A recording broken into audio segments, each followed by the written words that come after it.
আসসালামু আলাইকুম। চ্যানেল এই সংবাদে সবাইকে আমন্ত্রণ জানাচ্ছি আমি সোহেল ফাইসাল। আর বিস্তারিত সংবাদের শুরুতেই জানিয়ে দিচ্ছি ফ্রেশ আটা ময়দা সুজি সংবাদ শিরোনামগুলো। টেকসই সংস্কারে সংসদ প্রয়োজন, আবারও বললেন তারেক রহমান। সংস্কার, নির্বাচনী ও আওয়ামী লীগের বিচার পরস্পরের অন্তরায় নয় বলে নাহিদ ইসলামের মন্তব্য। আওয়ামী লীগের বিচার ও সংস্কারের আগে দেশে কোনো নির্বাচন হবে না বলে এনসিপির সমাবেশে ঘোষণা। প্রতিটি পাড়া মহল্লায় ফ্যাসিবাদ বিরোধী মঞ্চ তৈরির আহ্বান। দুই পুত্রবধূ সহ সোমবার দেশে ফিরছেন বেগম খালেদা জিয়া। বিএনপি চেয়ারপারসনের জন্য প্রস্তুত গুলশনের বাসভবন ফিরোজা। এবং বগুড়ার দইয়ের ঐতিহ্যে ডেইরি শিল্পের বিকাশ। দেশীয় ঐতিহ্য বিশ্বব্যাপী ছড়িয়ে দিতে চায় উৎপাদনকারী প্রতিষ্ঠানগুলো।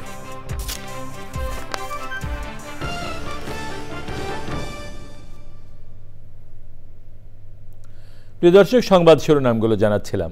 এখনকার এই সংবাদ আয়োজনে একই সঙ্গে চ্যানেলের ইউটিউব চ্যানেলে এবং চ্যানেলের ওটিটি প্ল্যাটফর্ম আই স্ক্রিনে লাইভ স্ট্রিম হচ্ছে। যাচ্ছি বিস্তারিত সংবাদে। বিএনপির ভারপ্রাপ্ত চেয়ারম্যান তারেক রহমান বলেছেন, গুণগত ও টেকসই সংস্কারের জন্য জনগণের নির্বাচিত প্রতিনিধি ও সংসদ প্রয়োজন। জনগণের আকাঙ্ক্ষাকে অবহেলা করে বিরাজনীতিকরণের চেষ্টা হলে তা গণতন্ত্রকে ঝুঁকিতে ফেলবে। এবি পার্টির পঞ্চম প্রতিষ্ঠা বার্ষিকীর অনুষ্ঠানে তিনি বলেন, জাতীয় নির্বাচনের আগে স্থানীয় নির্বাচন হলে পুনর্বাসনের সুযোগ নিতে পারে পলাতক স্বৈরাচারের দোসররা। অনুষ্ঠানে এনসিপির আহ্বায়ক নাহিদ ইসলাম বলেন, সংস্কার, নির্বাচন ও আওয়ামী লীগের বিচার কোনোটির অন্তরায় নয়। আক্তার হোসেনের রিপোর্ট। দলীয় কার্যালয় থেকে বর্ণাঢ্য শোভাযাত্রার মধ্য দিয়ে পঞ্চম প্রতিষ্ঠা বার্ষিকীর উদযাপন শুরু করে আমার বাংলাদেশ পার্টির নেতাকর্মীরা। পরে জাতীয় প্রেস ক্লাবে কেক কাটেন বিভিন্ন রাজনৈতিক দলের শীর্ষ নেতারা। সংস্কার ও নির্বাচন প্রশ্নে রাজনৈতিক দলগুলোর মধ্যে বিভেদ কমিয়ে দেশ ও জাতির কল্যাণে সমঝোতার ভিত্তিতে কাজ করার কথা বলেন নেতারা। এই দিন করতে করতে দিন পার হয়ে যাচ্ছে, সুস্পষ্ট কোনো তারিখ নাই। সুন্দর একটা সংস্কার, বিচার এবং দেশের একটা সার্বিক পরিস্থিতির পর একটা সুন্দর নির্বাচনে যদি আমরা যেতে পারি, তাহলে ইনশাআল্লাহ বাংলাদেশ একটা নতুন অধ্যায়ে প্রবেশ করবে। আস্থা ও বিশ্বাসের জায়গা যদি অর্জন না হয়, তাহলে শান্তিপূর্ণ ক্ষমতা হস্তান্তরের যেই সংস্কৃতি, সেটি বাংলাদেশে আমরা চালু করতে পারবো না। আমরা আশা করব যে এবারে গণ অভ্যুত্থানের মধ্য দিয়ে যে জাতীয় ঐক্যমত্য এবং জনগণের আকাঙ্ক্ষা তৈরি হয়েছে, সেই আকাঙ্ক্ষার প্রতি সবাই শ্রদ্ধাশীল থেকে আমরা বাংলাদেশে শান্তিপূর্ণভাবে ক্ষমতা হস্তান্তরের একটি সাংবিধানিক প্রক্রিয়া এবং একটি রাজনৈতিক সংস্কৃতি তৈরি করতে পারবো। লন্ডন থেকে ভার্চুয়ালি যোগ দিয়ে সংস্কার বিষয়ে অন্তর্বর্তী সরকারের সময়ক্ষেপণ নিয়ে প্রশ্ন তোলেন বিএনপির ভারপ্রাপ্ত চেয়ারম্যান তারেক রহমান। নির্বাচনের সুনির্দিষ্ট রোডম্যাপ ঘোষণার আহ্বান জানান তিনি। দেশের প্রতিটি রাজনৈতিক দল সংস্কারের পক্ষে, তারপরেও সংস্কার নিয়ে অন্তর্বর্তীকালীন সরকার কেন এত সময়ক্ষেপণ করছেন, এ নিয়েও জনগণের মনে ধীরে ধীরে প্রশ্ন বেড়েই চলেছে। রাজনৈতিক দলগুলোকে অবজ্ঞা এবং জনগণের রায়কে অবহেলা করে বিরাজনীতিকরণকে উৎসাহিত করা হলে সেটি শেষ পর্যন্ত গণতন্ত্রকেই ঝুঁকির মধ্যে কিন্তু ফেলে দেবে। দ্রুত নির্বাচনের রোডম্যাপ ঘোষণা করে বিতর্কের অবসান ঘটাতে অন্তর্বর্তী সরকারের প্রতি আহ্বান জানিয়েছেন রাজনৈতিক দলগুলোর নেতারা। Aktar Hossain, channel I, Dhaka. আওয়ামী লীগের বিচার ও রাষ্ট্র সংস্কারের আগে কোনো নির্বাচন হতে দেওয়া হবে না বলে সমাবেশে ঘোষণা দিয়েছেন জাতীয় নাগরিক পার্টি এনসিপির নেতারা। সমাবেশে বক্তারা বলেন, বিএনপি, জামায়াত সহ সব ফ্যাসিবাদ বিরোধী রাজনৈতিক দলকে আওয়ামী লীগ নিষিদ্ধের বিষয়ে সিদ্ধান্ত এখনই নিতে হবে। তাহমিল ইসলামের রিপোর্ট। বিভিন্ন স্লোগানের মধ্য দিয়ে জাতীয় মসজিদ বাইতুল মোকাররমের দক্ষিণ গেটে আওয়ামী লীগের বিচার ও রাজনৈতিক কার্যক্রম নিষিদ্ধের দাবিতে জাতীয় নাগরিক পার্টির এই সমাবেশ। এনসিপির ঢাকা মহানগর কমিটি এই সমাবেশ আয়োজন করে। ক্ষমতা না গত 16 বছরে আওয়ামী লীগের প্রতিটি অপরাধের বিচারের জন্য আন্তর্জাতিক মানসম্পন্ন ট্রাইব্যুনাল গঠন, আগামী নির্বাচনের আগে নিবন্ধন বাতিল, বিচার চলাকালে রাজনৈতিক কার্যক্রম নিষিদ্ধ এবং গত 3 নির্বাচনে সম্পৃক্তদের বিচারের পাশাপাশি নির্বাচনে অযোগ্য ঘোষণার দাবি জানানো হয় সমাবেশে। আওয়ামী লীগ নিষিদ্ধের বিষয়ে আবারও মাঠে নামতে হচ্ছে কেন, সমাবেশে প্রশ্ন রাখেন কেন্দ্রীয় নেতারা। আমরা যেভাবে জুলাই আগস্টে মাঠ ছেড়ে যাইনি, আমরা মৌলিক সংস্কার আদায় না করেও মাঠ থেকে চলে যাব না ইনশাআল্লাহ। যে আওয়ামী লীগকে এই দেশের ছাত্র জনতা ঐক্যবদ্ধভাবে 5ই আগস্ট তাড়িয়ে দিয়েছে, তাদের নিষিদ্ধের জন্য আবার কেন রাজপথে নামতে হবে? আওয়ামী লীগ নামদারি, মুজিববাদী নামদারি কোন শর্তে বাংলাদেশে বিরাজ করতে হবে না এবং দিবে না। আমরা কোনো দাবি করছি না, আমরা আমাদের সিদ্ধান্ত জানিয়ে দিচ্ছি, আওয়ামী লীগকে নিষিদ্ধ করতে হবে। অন্তর্বর্তী সরকারের কাছে এনসিপি সদস্য সচিব আক্তার হোসেনের প্রশ্ন, আওয়ামী লীগ নিষিদ্ধ করতে আইনগতভাবে বাধা কোথায়? একই সাথে বিচার ও সংস্কারের আগে কোনো নির্বাচন হতে দেওয়া হবে না বলেও হুঁশিয়ারি দেন তিনি। আওয়ামী লীগের বিরুদ্ধে সকলে মিলে রাজনৈতিক সিদ্ধান্ত গ্রহণ করতে হবে। বন্ধুগণ আমার, আওয়ামী লীগের প্রশ্ন অমীমাংসিত রেখে বাংলাদেশে সামনে কোনো নির্বাচন হবে না, হবে না, হবে না। জুলাই অভ্যুত্থানের এতদিন পরেও আওয়ামী লীগ নিষিদ্ধ করতে না পারা সামগ্রিক ব্যর্থতা মন্তব্য করে এনসিপির আহ্বায়ক নাহিদ ইসলাম প্রতিটি পাড়া মহল্লায় ফ্যাসিবাদ বিরোধী মঞ্চ তৈরি করার আহ্বান জানান। দ্রুত সময়ের মধ্যে আওয়ামী লীগ নিষিদ্ধের জন্য আপনারা ফ্যাসিবাদ বিরোধী মঞ্চ তৈরি করুন। পাড়ায় পাড়ায়, মহল্লায় মহল্লায় আমরা জনতার আদালত তৈরি করব। যদি এই সরকার বিচার নিশ্চিত করতে ব্যর্থ হয় তবে আমরা বসে থাকবো না। জনতার আদালতে আওয়ামী লীগ এবং ফ্যাসিজমের বিচার নিশ্চিত করা হবে। জুলাই ঘোষণাপত্রে আওয়ামী লীগ নিষিদ্ধের বিষয়টি উল্লেখ থাকার পাশাপাশি শহীদদের দায়িত্ব রাষ্ট্রকে নিতে হবে বলে দাবি করেন এনসিপি নেতারা। তাফহিমুল ইসলাম, চ্যানেল আই, ঢাকা। 4 মাস পর চিকিৎসা শেষে লন্ডন থেকে দেশে ফিরছেন বিএনপি চেয়ারপারসন বেগম খালেদা জিয়া। 2 পুত্রবধূকে সঙ্গে নিয়ে সোমবার সকালে তার ঢাকায় ফেরার কথা রয়েছে। উন্নত চিকিৎসার জন্য গত 8 জানুয়ারি লন্ডন যান বেগম খালেদা জিয়া। 17 দিন লন্ডন ক্লিনিকে চিকিৎসার পর 25 জানুয়ারি ছেলে তারেক রহমানের বাসায় যান বিএনপি চেয়ারপারসন।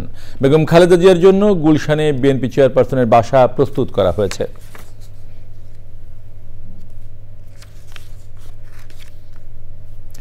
জাতিসংঘ উদ্যোগ নিলেই রাখাইনে মানবিক করিডোর নিয়ে আগ্রহ দেখাবে বাংলাদেশ। শুক্রবার বিকেলে চট্টগ্রাম সার্কিট হাউসে সমসাময়িক বিষয়ে সাংবাদিকদের সাথে মতবিনিময়কালে প্রধান উপদেষ্টার প্রেস সচিব শফিকুল আলম একথা বলেন। মানবিক করিডোর নিয়ে আওয়ামী লীগের কথা বলার কোনো অধিকার নেই বলে মন্তব্য করেন তিনি। প্রেস সচিব আরও বলেন, নতুন করে 1,10,000 রোহিঙ্গা গত 3 মাসে প্রবেশের কথা গণমাধ্যমে বলা হলেও সেটি বিভ্রান্তিকর তথ্য।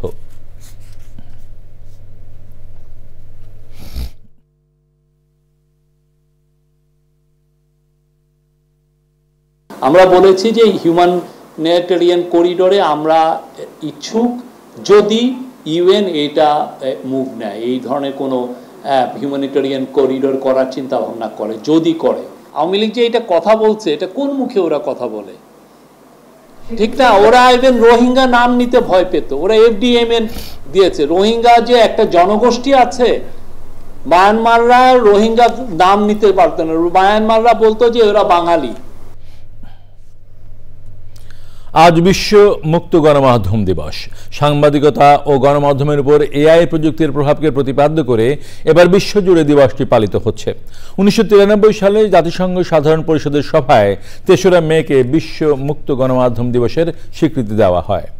এরপর থেকে মুক্ত সাংবাদিকতা ও গণমাধ্যমের দাবিতে প্রতি বছর বিশ্বব্যাপী দিবসটি পালন করা হয়।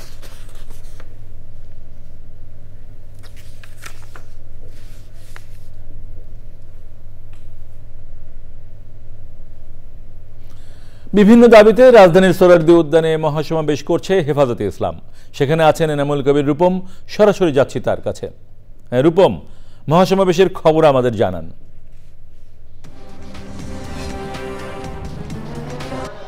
এইমাত্র শুরু হয়েছে হেফাজতে ইসলামের মহাসমাবেশ। হেফাজতে ইসলামের আজকের এই মহাসমাবেশ ডাকার মূল উদ্দেশ্য হচ্ছে যে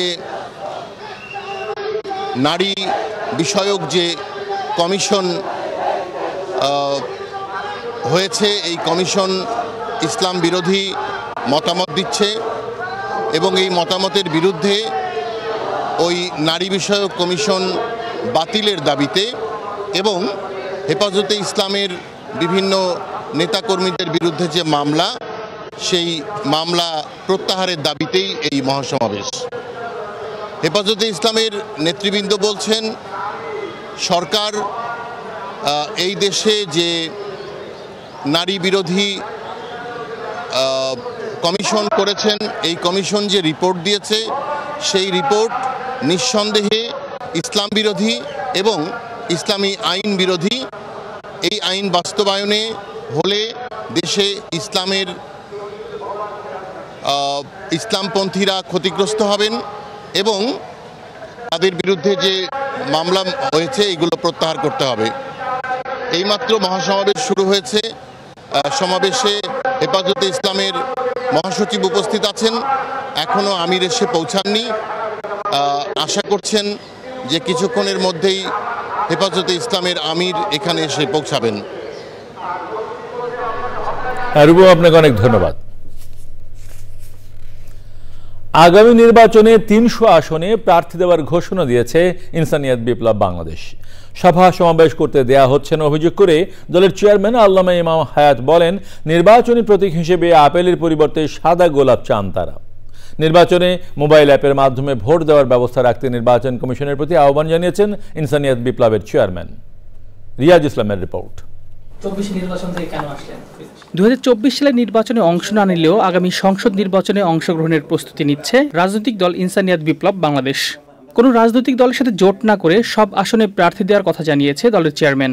আমরা সাংগঠনিকভাবে পূর্ণরূপে প্রস্তুত, সব আসনে আমরা প্রার্থী দেওয়ার জন্য চেষ্টা করছি। সুষ্ঠু নির্বাচন হতে গেলে সেটা সরকারকে দলনিরপেক্ষ পক্ষপাত মুক্ত হওয়া দরকার, নির্বাচন কমিশনকেও দলনিরপেক্ষ পক্ষপাত মুক্ত হওয়া দরকার। সভা সমাবেশ করার জন্য সবাইকে অধিকার দেওয়া দরকার। যারা স্বৈরাচার বিরোধী, যারা গণতান্ত্রিক মানবিক দল, তাদেরকে সভা সমাবেশ করার অধিকার দেওয়া উচিত। দলটির চেয়ারম্যান জানান, ক্ষমতায় গেলে নারী শিক্ষা ও সংখ্যালঘুদের নিয়ে কাজ করবে দলটি। লিঙ্গবাদী, বর্ণবাদী বা কোনো রকমের বৈষম্য ইনসানিয়াত বিপ্লব বিশ্বাস করে না। সব মানুষের সমান অধিকার থাকবে এবং বিশেষভাবে বন্ধুদের জন্য যে এতদিনের প্রবঞ্চনা, এতদিনের যে অধিকারহীনতা, সেখান থেকে তুলে এনে তাদের শিক্ষা, তাদের জীবনের স্বাধীনতা, তাদের স্বাবলম্বী জীবন, তাদের অর্থনৈতিক পরিপূর্ণতা, সব দিকে ইনসানিয়াত বিপ্লব খুব সিরিয়াসলি চেষ্টা করবে। আগামী 27 জুন ঢাকায় সমাবেশ করবে ইনসানিয়াত বিপ্লব বাংলাদেশ। রিয়াজ ইসলাম, চ্যানেল আই, ঢাকা। দইয়ের রাজধানী বগুড়া। প্রায় 150 বছর আগে শেরপুর উপজেলার ঘোষ সম্প্রদায়ের হাতে শুরু, তারপর সেই দই তৎকালীন নবাব বাড়ি থেকে শুরু করে ব্রিটিশ গভর্নরের ডিনার টেবিল পর্যন্ত পৌঁছে যায়। সারা দেশেই বগুড়ার দইয়ের অন্যরকম কদর। দেশীয় ঐতিহ্যকে বিশ্বব্যাপী ছড়িয়ে দিতে চায় দই উৎপাদনকারী প্রতিষ্ঠানগুলো। বিস্তারিত শাইখ সিরাজের রিপোর্টে। বগুড়া শহরের সূত্রাপুর এলাকার এই কারখানায় চলছে দই তৈরির প্রক্রিয়া। কারিগরের দক্ষতা, মাটির হাড়ি আর ঐতিহ্যের গন্ধ মিশে তৈরি হচ্ছে বগুড়ার বিখ্যাত দই। এই জিনিসটা আমরা সাদা বা ছাই করা হয়, এটা দ্রুতভাবে জাল দেওয়া হয়, যার জন্য আমাদের এই কালারটা ফুটে ওঠে। প্রতিদিন কত লিটার দুধ কালেকশন হয়, নিজেরা করেন? 700 লিটার 500 লিটারের মতো কাপ। কি সংখ্যক হাড়ির দই হয় এখানে? 1500-2000 পিস দই তৈরি হয়। এই দুধটা কতক্ষণ জাল দেওয়া হবে? এই দুধটা আপনার প্রায় 4-4.5 ঘন্টা জাল দিতে হয়। উদ্যোক্তারা বলছেন, গুণগত মান ঠিক রেখে তারা দইয়ের ভিন্ন ভিন্ন স্বাদ এনেছেন বাজারে। তবে রপ্তানির জন্য দরকার সরকারের পৃষ্ঠপোষকতা। ভ্যাটের স্ল্যাব বৃদ্ধির কোনো প্রয়োজন নেই। ভ্যাটটা যদি সঠিকভাবে আদায় করা যায়, ভ্যাটের পরিধি যদি বাড়ানো যায়, এখনো অনেক প্রতিষ্ঠান আছে যাদেরকে এনরোলই করা হয়, যারা নির্বিঘ্নে ভ্যাট ছাড়াই ব্যবসা করে যাচ্ছে। আদায়ের দিকে বা করের পরিধি বাড়ানোর দিকে আমি গভর্নমেন্টের দৃষ্টি আকর্ষণ। ইতিমধ্যে বগুড়ার দই পেয়েছে ভৌগোলিক নির্দেশক সনদ। এবার স্বপ্ন বিশ্বজয়ের। 100 বছরেরও বেশি সময় ধরে বগুড়ার দই আমাদের কাছে ভিন্ন রকমের এক ঐতিহ্যের স্বাদ। সময়ের সাথে সাথে বিকশিত এই শিল্প সরকারের পৃষ্ঠপোষকতায় আরো সমৃদ্ধ হোক। বিশ্বব্যাপী ছড়িয়ে পড়ুক এর শুদ্ধতা। বগুড়ার সূত্রাপুর থেকে শাহিক সিরাজ, চ্যানেল আই। এ নিয়ে বিস্তারিত প্রতিবেদন প্রচার হবে আজ রাত ৯টার সংবাদের পর হৃদয়ে মাটি মানুষ অনুষ্ঠানে। একদিকে খাবার ও সুপেয় পানির তীব্র সংকট, অন্যদিকে ইসরায়েলি দখলদার বাহিনীর ক্রমাগত বোমা হামলায় গাজায় প্রতিদিনই বাড়ছে হতাহতের সংখ্যা। অবরুদ্ধ গাজায় নতুন করে ৪৩ জন নিহত হয়েছেন, তাদের মধ্যে নারী ও শিশু রয়েছেন। অন্যদিকে ফিলিস্তিনের উদ্দেশ্যে আসা ত্রাণবাহী জাহাজেও হামলা চালিয়েছে ইসরায়েল। গাজা ফ্রিডম ফ্লোটিয়া নামে একটি সংগঠন জানিয়েছে, মাল্টা উপকূলে ফিলিস্তিনি শরণার্থীদের জন্য পাঠানো ত্রাণবাহী জাহাজে ইসরায়েল ড্রোন হামলা চালিয়েছে। এতে জাহাজটি বিকল হয়ে পড়ে।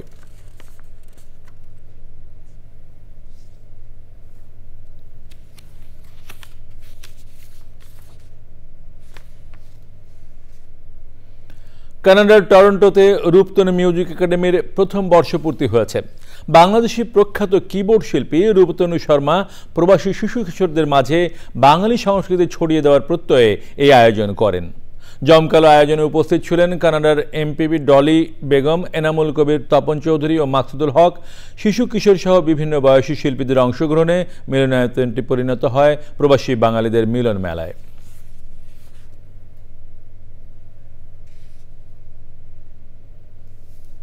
এবারে নিটল টাটা কৃষি সংবাদ।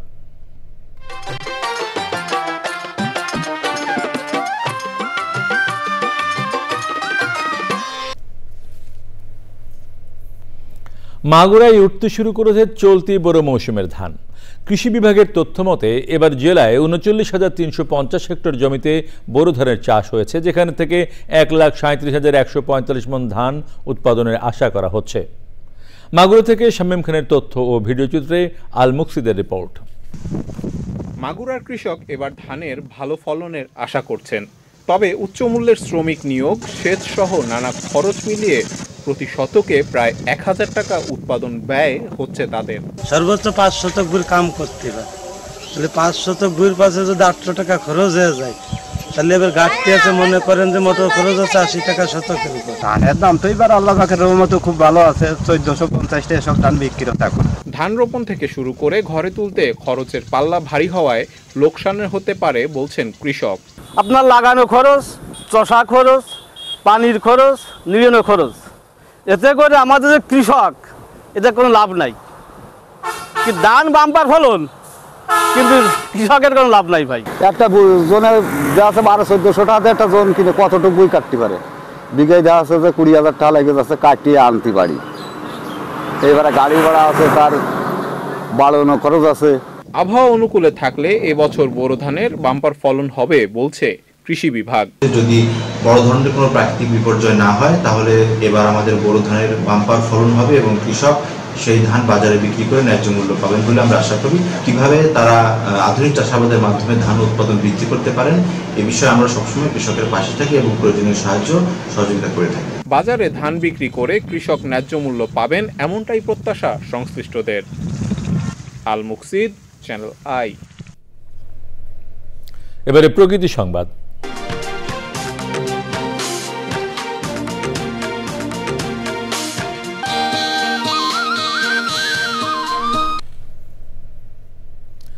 ধলাই নদীর ভাঙন আতঙ্কে দিন কাটছে মৌলভীবাজারের কমলগঞ্জের অর্ধশত গ্রামের মানুষের। ক্ষতিগ্রস্ত বাঁধ সংস্কার না হওয়ায় তীব্র ভাঙনে বসতভিটা হারিয়ে দিশেহারা নদীপাড়ের মানুষ। পানি উন্নয়ন বোর্ড বলছে, নানা জটিলতার কারণে বাঁধ সংস্কারে কোনো প্রকল্পই গ্রহণ করেনি তারা। এম এ সালামের তথ্য ও ভিডিও চিত্রে সঞ্জিদা স্নেকধার রিপোর্ট। ভারী বৃষ্টি আর উজানে ভারতের ত্রিপুরা থেকে পাহাড়ি ঢলের কারণে গত বছর ধলাই নদীর 18টি স্থানে প্রতিরক্ষা বাঁধ ভেঙে যায়। পরবর্তীতে 3 বার বন্যার কারণে ক্ষতিগ্রস্ত হয় বাড়িঘর, ফসলি জমি সহ অনেক স্থাপনা। বন্যা ও ভাঙন কবলিত কিছু এলাকা মেরামত করা হলেও উবাহাটা, করিমপুর, নারায়ণপুর, খোসালপুর ও বড়গাছ এলাকায় বাঁধের অনেকাংশ নদীগর্ভে বিলীন হয়। আসন্ন বর্ষায় ফের বন্যার আশঙ্কা করছেন ভুক্তভোগীরা। কোনো কিছু নাই, আমরা উড়তা বাচ্চা লইয়া বড় কষ্ট হয়ে আসি। আমাদের যাওয়ার আর জায়গা নাই, এই আমাদের শেষ। এখন আমরা একবারে নিঃস্ব হয়ে গেছি। গড় দরজা ভাঙ্গিয়া লইয়া যায় কি, এখন আমরা কিভাবে চলাফেরা করতাম? কয়েকবার আইছে, এটা বান্ধ হয়, বান্ধা হয় না। এই বস্তা এটা বানটি গেন না এখন যেমনে বালা হয় আমরা ও ব্যবস্থা করিয়া দেব। প্রতিরক্ষা বাঁধের ভাঙন ও ঝুঁকিপূর্ণ স্থান মেরামতে টিআর কাবিখার মাধ্যমে উদ্যোগ নেওয়া হয়েছে। এই নদীতে কোনো আমাদের পানি অনুবর্তে ওইভাবে কখনোই প্রকল্প হয় নাই, সেটা বিচ্ছিন্নভাবে বিভিন্ন কাবিখার মাধ্যমে এই বাঁধগুলো নির্মাণ করা হয়েছে। প্রতি বছরই বন্যা হলে ওখানে বিভিন্ন জায়গায় বাঁধ ভেঙে যায়, যেহেতু কোনোটাই আমরা ঠিক সঠিকভাবে আমরা জায়গার অভাবে করতে পারি না বাঁধগুলো। ভাঙন প্রতিরোধে স্থায়ী প্রতিরক্ষা ব্যবস্থা গড়ে তোলার দাবি জানিয়েছে নদীপাড়ের মানুষ। সঞ্জিদা স্নিগ্ধা, প্রকৃতি ও জীবন ডেস্ক, চ্যানেল আই। এরই সাথে শেষ করছে এখনকার সংবাদ। সবশেষে ফ্রেশ আটা ময়দা সুজি সংবাদ শিরোনামগুলো জানিয়ে দিচ্ছি আরও একবার।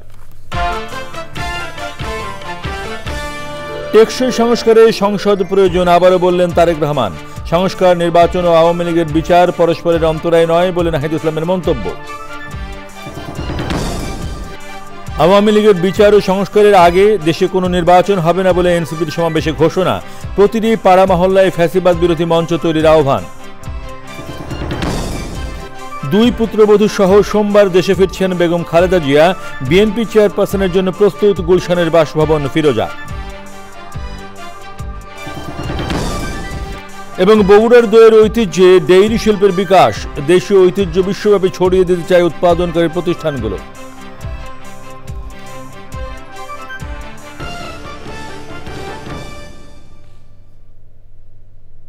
প্রিয় দর্শক, চ্যানেলের সর্বশেষ সংবাদ জানতে ভিজিট করুন channelionline.com-এ। যুক্ত থাকুন আমাদের সোশ্যাল মিডিয়ার প্ল্যাটফর্মগুলোর সাথে। আমাদের পরের সংবাদ দেখার আমন্ত্রণ রইল। সবাইকে ধন্যবাদ।